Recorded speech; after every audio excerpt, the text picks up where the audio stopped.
Assalamualaikum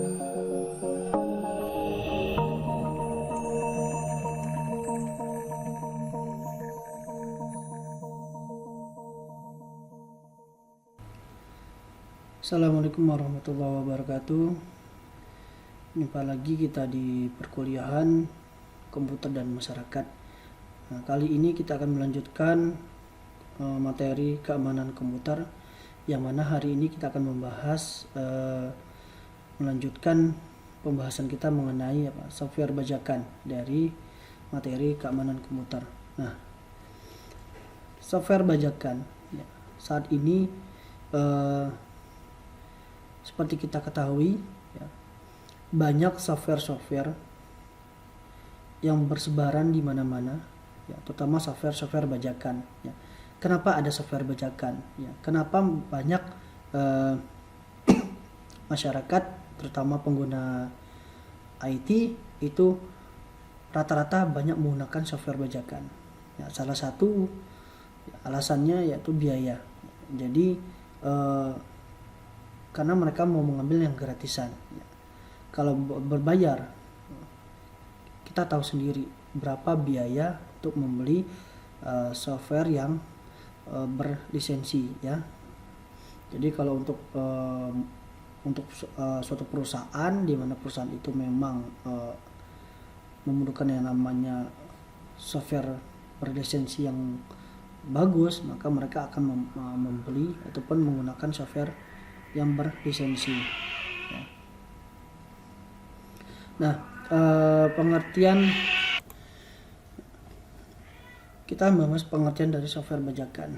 Nah, software bajakan itu salinan software yang didistribusikan dan atau digunakan saat melanggar perjanjian lisensi. Artinya mungkin pada contohnya seperti ini, masuk software bajakan, kalian mendownload suatu aplikasi, suatu software, kemudian biasanya kan harus ada key-nya. Nah, sehingga beberapa orang memanfaatkan yang namanya kerekan gratis ya. Dia mencari kerekan yang memang udah disediakan oleh orang-orang yang memang membuat dari membajak dari kerekannya itu ya, gratisan. Jadi sehingga tidak terdeteksi oleh sistem ya bahwa itu software bajakan ya. Nah, saat melanggar lisensi itu sebenarnya sama dengan kalau belum dilanggar tidak masalah di copy ya. Yang masalah ya, lisensi software kadang hanya untuk satu komputer ya, hanya untuk satu komputer, tetapi digunakan di banyak komputer. Nah, ini yang tidak boleh ya, ini yang tidak boleh. Sebenarnya yang tidak diperlukan adalah seperti ini ya. Jadi sebenarnya satu software itu, satu lisensi software itu biasanya untuk satu komputer ya. Tetapi pada kenyataannya itu digunakan untuk banyak komputer.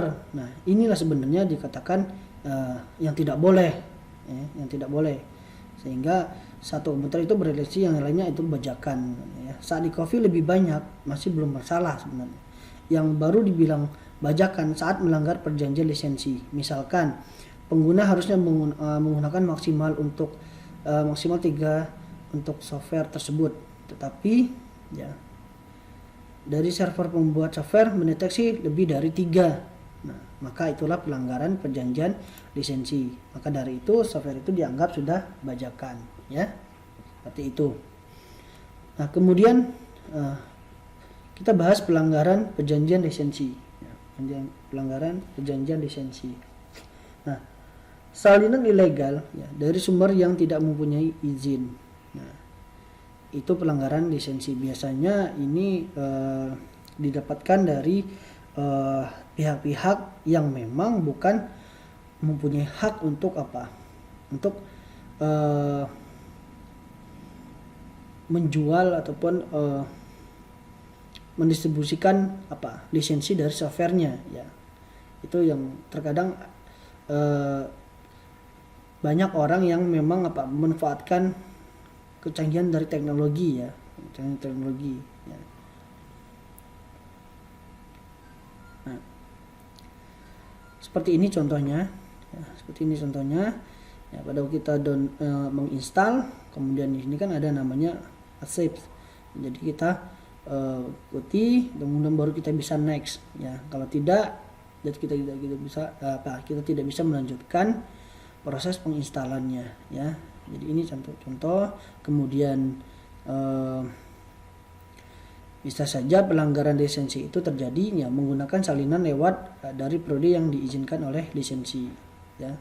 Misalkan lisensi itu berlaku hanya untuk 1 tahun ataupun 3 bulan ya.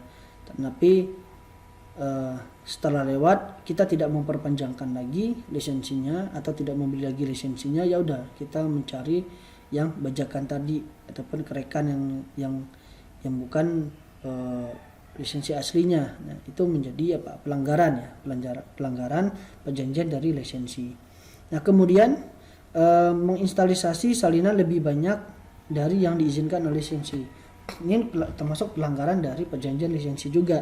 Jadi seperti misalkan yang saya bilang sebelumnya di slide sebelumnya, yaitu misalkan satu software itu untuk 1 visi ataupun maksimal 3 visi. Ternyata kita gunakan untuk lebih dari 3 visi. Nah, itu tidak boleh, itu pelanggaran lisensi ya. Apalagi kita sampai menginstal salinan itu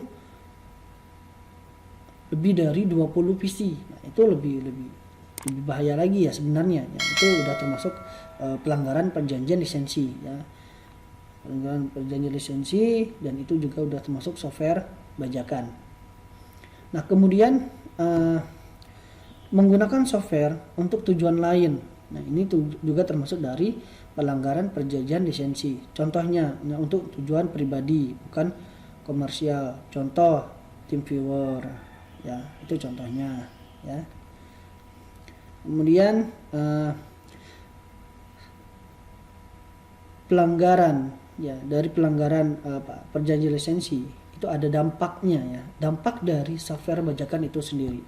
Nah, dampak dari software bajakan itu sendiri ya, kalau kita lihat dari 2014 sampai 2016 ini belum saya update ya. Jadi kerugian negara itu sekitar 65,1 triliun.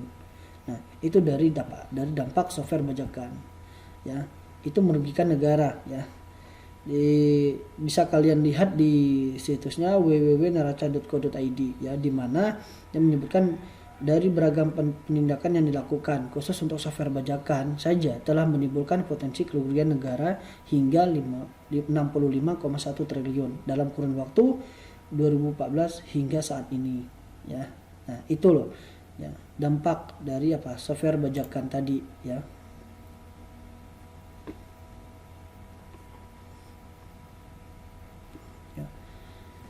Perang melawan pembajakan software. Ada suatu organisasi besar pembajak underground ya. Itu namanya Razor 1911 ya. Nah, itu FBI ya, anti privasi ataupun pembajakan ya, dalam melawan pembajakan software ya. Jadi struktur tertutup ya, keanggotaan diundang ya. Sasarannya adalah software baru ya, software baru ataupun beta. Nah, ini yang menjadi salah satu faktor utama ya dari pembajakan software ya. Nah, perang melawan pembajakan software itu pertama, kemudian yang kedua adalah saluran distribusi ya. Nah, banyaknya website penyedia crack ya, banyaknya website penyedia kerekan gratis tadi untuk software ya bajakan ya. Di sini salah satunya adalah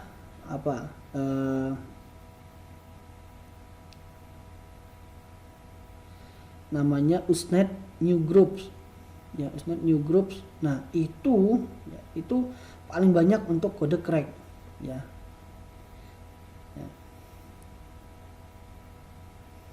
Nah, kemudian P2P file sharing, peer to peer ya.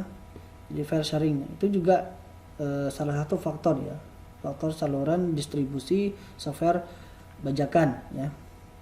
Kemudian ada juga pasar software ilegal ya. Jadi pasar software ilegal ini foto pirated illegal CD software ya, dan film yang diperjualbelikan secara transparan ya, transparan. Tapi saat ini kalau yang kita lihat dari CD-CD ini memang sekarang udah mulai berkurang ya, udah mulai berkurang. Karena apa? Karena udah ada di media online. Jadi mereka tinggal download ya, tinggal install, ataupun kalau mereka mau menonton TV yang harusnya kita nonton di bioskop, akhirnya kita muncul ada bajakannya. Nah, lebih baik kita nonton yang bajakan yang gratisan ya. Seperti itu. Tapi sekarang kalau dalam bentuk CD sekarang udah banyak berkurang ya. Udah sedikit. Ya, karena orang sudah beralih ke internet ya, online. Kemudian yang ketiga, perlindungan software ya. Bagaimana perlindungan software ya. Ada namanya Digital Millennium Copyright ICT ya. Ini termasuk perlindungan software ya.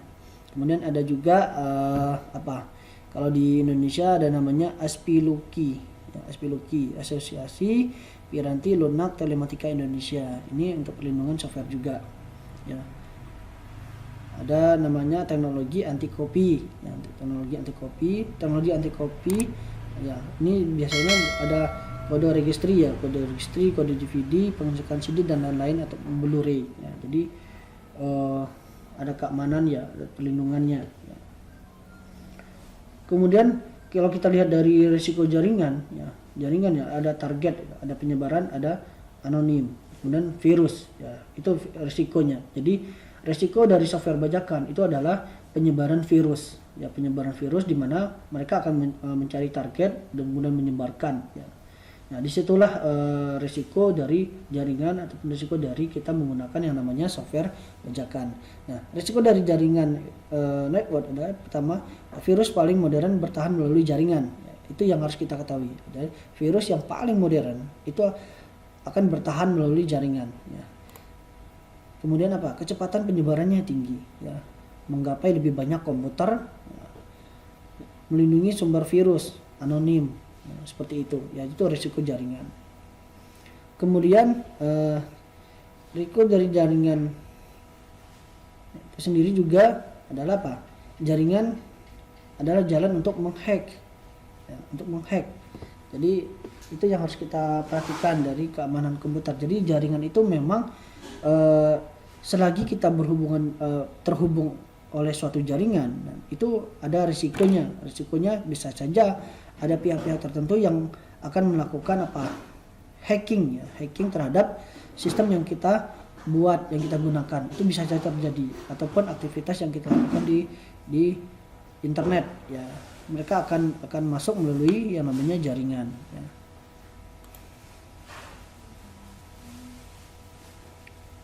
Seperti studi kasus mendapat password Anda di jaringan itu menggunakan Cain dan Abel ya. Jadi ketahuan ya, bisa Anda lihat di gambar ya, seperti yang udah saya garis tadi, bisa tandai. Nah, itu bisa kalian lihat. Jadi melalui jaringan orang bisa melihat password kita, orang bisa melihat aktivitas yang kita lakukan. Nah, itu menjadi bahaya bagi kita ya. Iya, kalau misalkan kita tidak memiliki data-data penting. Kalau kita memiliki data-data penting, apalagi yang berhubungan dengan uang, nah itu bisa dihack sama mereka dan itu bisa bahaya ya. Lagi sistem-sistem yang di perusahaan-perusahaan besar ya, di kampus juga bisa menjadi ancaman ya jika terjadi hacking ya. Nah, makanya di sebuah perusahaan ataupun kampus mereka akan memiliki yang namanya keamanan sistem ya, baik sehingga pada saat orang terhubung oleh jaringan, dia udah memblok beberapa situs, beberapa aktivitas sehingga tidak terjadi hacking ya. Nah, ini bisa kalian lihat ya. Ini ada username-nya, ini ada password-nya, nanti akan kelihatan ya. Nah, tipe serangan jaringan ya, bisa kalian lihat pada gambar ya. Jadi ada user 1 itu dia terkadang pada waktu dia terhubung ke user 2, sebenarnya di balik itu ada namanya man in the middle effect Ya, ini ada instruksi komunikasi yang normal, mengelabui dan berpura-pura di kedua sisi. Nah, itu cara tipe serangan jaringan yang mesti kita pahami ya. Nah, ini tipe serangan jaringan juga ya, mencoba kata sandi ya, mencoba kata sandi menggunakan beberapa IP, beberapa tools ya yang digunakan oleh pihak-pihak tertentu untuk mendapatkan apa yang mereka inginkan. Nah, mencoba kata sandi ini sebenarnya tujuannya ke sistem login yang terremote ya, sistem login yang terremote, serangan kamus kata ya, berdasarkan apa perkiraan panjang password.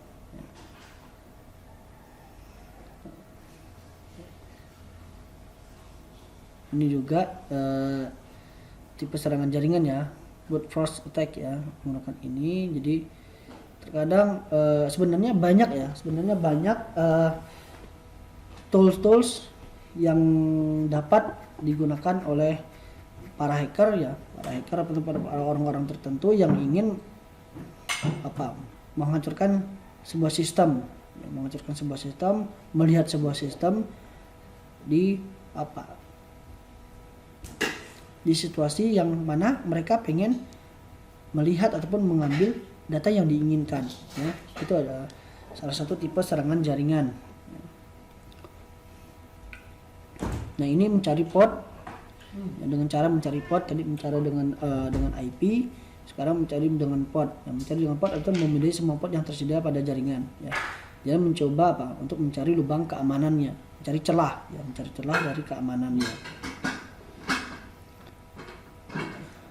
DOS dan DDoS juga ya, dan juga tipe serangan jaringan mereka menggunakan DOS ataupun DDoS. Jadi mengirim permintaan paket yang sangat besar kepada korban ya, menyebabkan korban kehabisan sumber daya ya, CPU time-nya, network bandwidth-nya dan lain-lain. Biasanya dilancarkan oleh banyak host di waktu yang berbarengan untuk meningkatkan efektivitas ya. Itu. Nah, mungkin nanti Anda bisa praktekkan update selalu patch. Intinya kayak gini ya, untuk mengamankan jaringan Anda, untuk mengamankan data Anda, untuk mengamankan sistem Anda harus selalu mengupdate ya, mengupdate patch-nya, menghadapi hotfix, bug-nya dalam perangkat lunak operasi sistem dan aplikasi yang Anda miliki ya. Silakan Anda praktekkan, Anda coba ya. Intinya harus sering mengupdate ya, software sistem operasi yang ada di PC Anda semua. Oke, sekian dulu pertemuan kita di materi pembahasan mengenai keamanan komputer, lanjutan dari pertemuan yang sebelumnya. Oke, selamat siang, selamat beraktivitas. Sampai ketemu di pertemuan selanjutnya. Wassalamualaikum warahmatullahi wabarakatuh.